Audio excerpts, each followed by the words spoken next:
The ICJ proceedings, separate from the genocide case that South Africa has brought against Israel, have been underway since yesterday. And over 50 countries are participating and asking the International Court of Justice, the ICJ, one of the two high courts that are a part of the UN, to issue a non-binding opinion that condemns Israel's, on its face, illegal occupation of Gaza, the West Bank, East Jerusalem, since they violated the 1967 borders that were drawn up. Now, I'm more radical than what the United Nations would probably determine, in the sense that, like, I believe that the seizure and stealing of land, the Nakba in 1948, was the beginning of the illegality. The formation of an exclusive Jewish colony was either you can call it a bad idea or a crime. Yeah, and, it was you can't make it right. It was colonial in its nature, but there were boundaries established, and since 1967 on, Israel has been formally in violation of international law. Now, as I mentioned, this is separate from the genocide case, but it does continue to add to this collective worldwide reckoning. And, like, honestly, it's really the West that needs the reckoning, because most of the world already understands what Israel is about. Yeah, they've kind of saw this. Yeah, they're like, oh, you're still debating nonsense like IDF propaganda about whether they bombed a hospital in the West? Are you joking? So, like, this is really for a Western audience that needs this education. But here is Riyad Mansour, the Palestinian ambassador to the UN, speaking in front of the ICJ about the occupation and imploring the ICJ to uphold international law. Honorable judges, the state of Palestine appeals to this court to guide the international community in upholding international law, ending injustice, and achieving a just and lasting peace, to guide us towards a future in which Palestinian children are treated as children.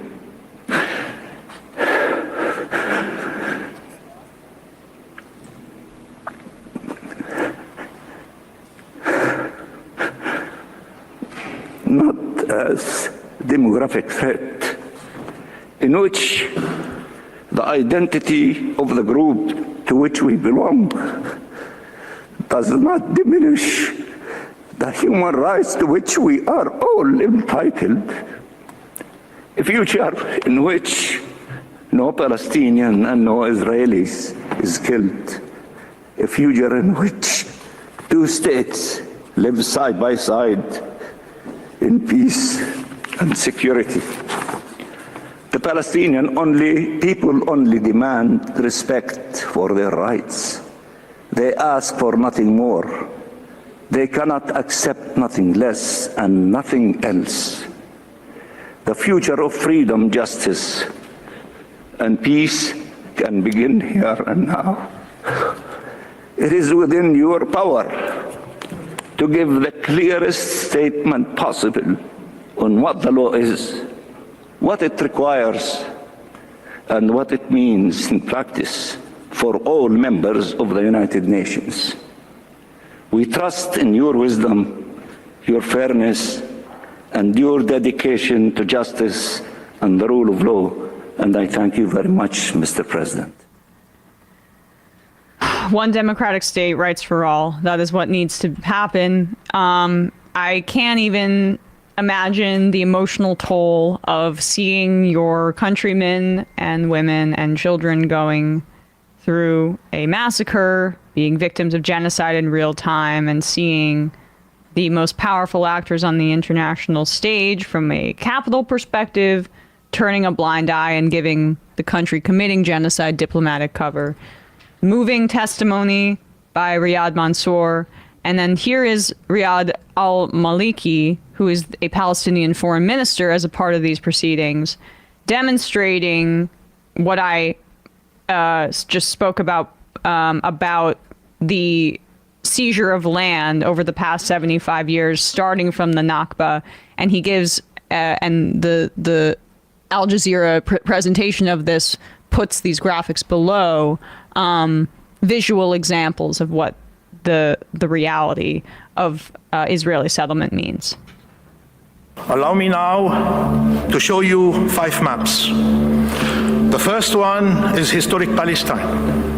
This is the territory over which the Palestinian people should have been able to exercise their right to self-determination. Instead, the General Assembly recommended the partition of Palestine, ignoring the will of our people as shown in the second map. With the Nakba that ensued, over 2/3 of our people were systematically and forcibly expelled by Israel, and 3/4 of Palestine became Israel, as shown in the third map. This was the start of the Nakba, the dispossession, the displacement and replacement of our people, the denial of rights and discrimination that continues to this very day. In 1967, Israel then occupied the remainder of Palestine, and from the first day of its occupation, started colonizing and annexing the land with the aim of making its occupation irreversible. It left us with a collection of disconnected Bantustans, preventing the independence of our state, Can you pause as it for a shown sec? in map 4. Just look at this. Israel wants So, keep it on the screen, please, Matt. Everyone needs to look at this map and digest it fully. You see at the bottom there, historic Palestine.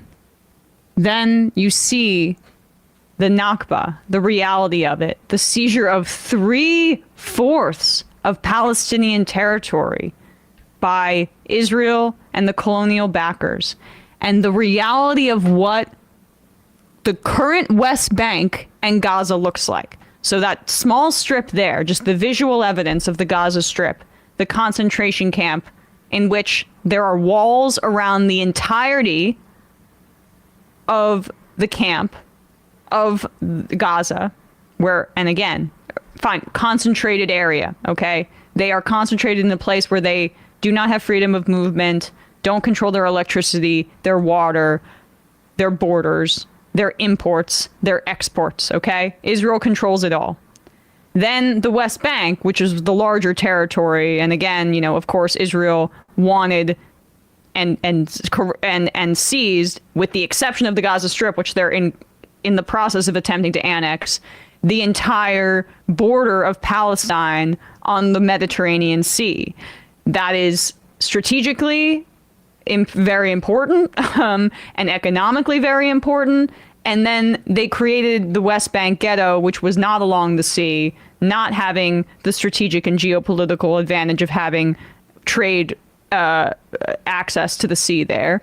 And within the West Bank, you see the visual representation, the contrast between what was drawn in 1967 and now what is that entire tan takeover, contrasting the third map with the final fourth one, representing the number of illegal settlements in the West Bank.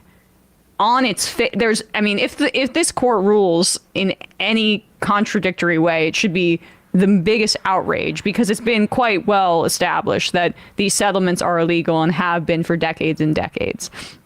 And many of these settlers are dual Israeli, American, British, Western citizens who have decided that that is their sovereign right. So in the West Bank, Palestinians will go to worship at the mosque and they'll come home and their home is being ransacked and lived in by some guy from frickin', like, I don't know, Clinton Hill in Brooklyn. Yeah. Like, that is the reality visually demonstrated there. Yeah, and it also read off a quote here. We intend to attack, conquer, and keep until we have the whole of Palestine and Transjordan in a greater Jewish state. This attack is the first step. That is a press statement by the Zionist terror group Irgun under future Israeli Prime Minister Menachem Begin on 13th April 1948 regarding its massacre in Deir Yassin 4 days earlier. I would search Joe Biden, Menachem Begin, to look at how Joe Biden was encouraging Israel in 1982 with regards to their bombing in Lebanon in a way that even made that guy uncomfortable. Right. So that's where we're at now. Joe Biden, that guy who said this terrorist leader, a Zionist terrorist leader that later became prime minister, Joe Biden had a personal relationship with him. And that's who's leading our country now. And so it's not really a surprise that Joe Biden has this connection. But yeah, like I said yesterday, if terrorism was disqualifying, there wouldn't be an Israel. Look at what Zionists were doing under the final years of the British mandatory period. JFK wrote a letter about it to his dad. They were bombing shit. And when Netanyahu says now, like multiple times since October 7th, we cannot allow for a Palestinian state, believe him, because this is why it's always been the policy. One state, democratic rights for all. Look at that map, my friends who are watching this, and ask yourself how a sovereign Palestinian state is going to work geographically. How much territory Israel has taken from that time period. It should have never happened in the first place, but now that it has, I'm actually much more practical and realistic than the two-state solution liberals, because there's no way to get those, hundreds of thousands of illegal settlers out of the West Bank. It's not going to happen, okay? So there needs to be a de-radicalization outside push, a Truth and Reconciliation Committee, and Palestine and Israel become a one-state democratic state. Because if you want to talk about two-state solution, that was the compromise, and Israel didn't accept Zionists, like you got to give back all that land. Yeah. Give it back then. Two-state solution means land back. One state means democratic rights for all. And I'm sorry, Israel, your ethno-state won't have a Jewish majority. Tough shit when you settle in an area that is majority Arab.